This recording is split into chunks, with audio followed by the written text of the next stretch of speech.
Okay, we got our hand banisters up, and Courtney did some trim around here. I didn't do any trim right here because I want to build a door. So I've got some cedar cut, got them planed, and got a 1/4-inch piece of plywood. I'm going to go ahead and build a door for this. It's going to have hinges just like a normal door would.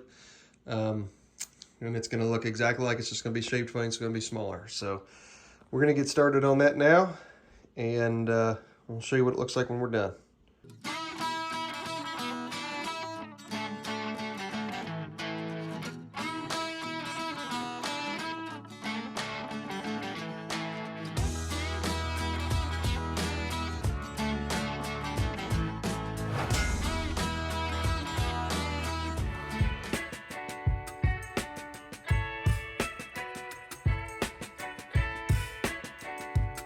Okay, so we went ahead and cut out the frame of the door.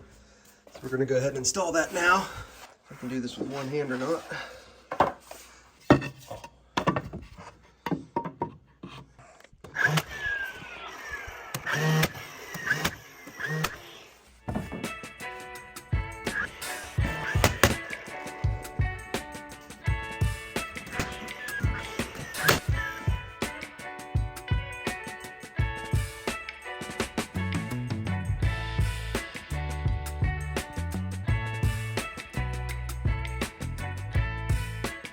Okay, now that I got this shape cut out, I'm going to use this as kind of like the backing of the door.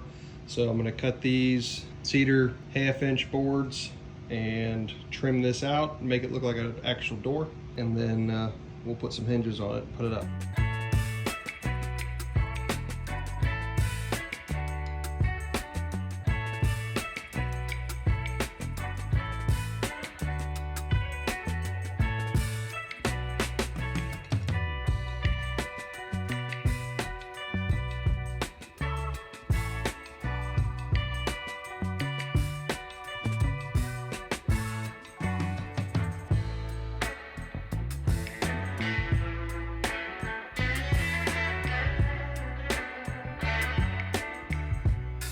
Got the door built, and it's still got to be painted white, so I think it looks pretty good. I also got these little catches in, just like you would see on another normal door.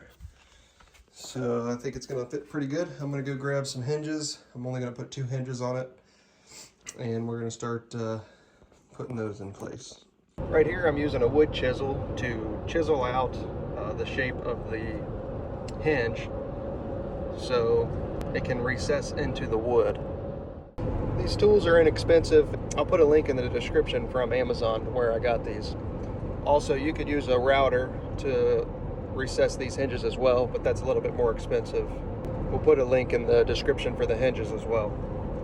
Here on the actual door, I'm also using a wood chisel to notch out a spot for the hinges to be placed as well. This will recess them in the side of the door.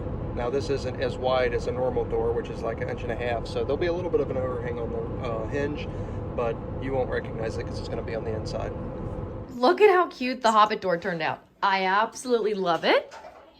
James just needs to trim it out, and then I can paint it white. I hate painting cedar because look at how beautiful this is, but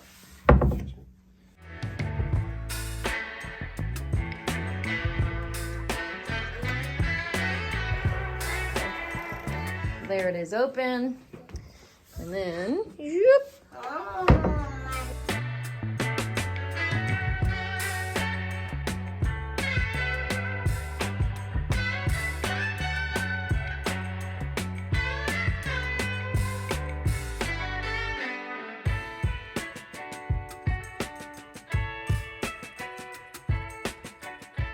Here I'm just going in with some white interior caulk to fill all the little holes that are there from where James nailed it in and installed it. And then I'm also going through with the bead of caulk and I'm filling all of the voids that are in there and all of the seams where the boards meet together so it'll have a nice, smooth, and finished look before I paint it.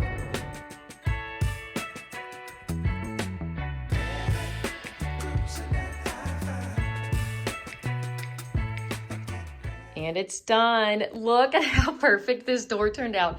I'm absolutely obsessed. It is so cute, and the kids love playing down here. Let me show you the inside. It's a mess because they were building forts in there all morning, but look at how fun this is. It's actually a pretty good size area. and then it goes back in there too. We are eventually going to line this with cedar on the inside, and that right there is going to be a secret little crawl out that goes into our hunting room, which is also a mess right now since the basement is under construction.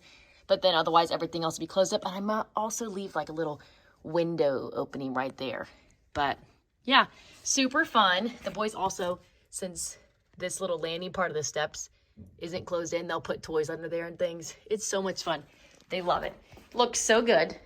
For making something out of scrap wood, James did a great job. And I love this right here. This is the latch James put in for the door. This hooks right into it. I'll put a link in the description for that from Amazon. It was inexpensive, but it closes really easily. That's it. I love it. It's so cute. That's it for this video. Let us know if you have any questions. Otherwise, we're going to keep moving on with the basement finishing. Have a good week.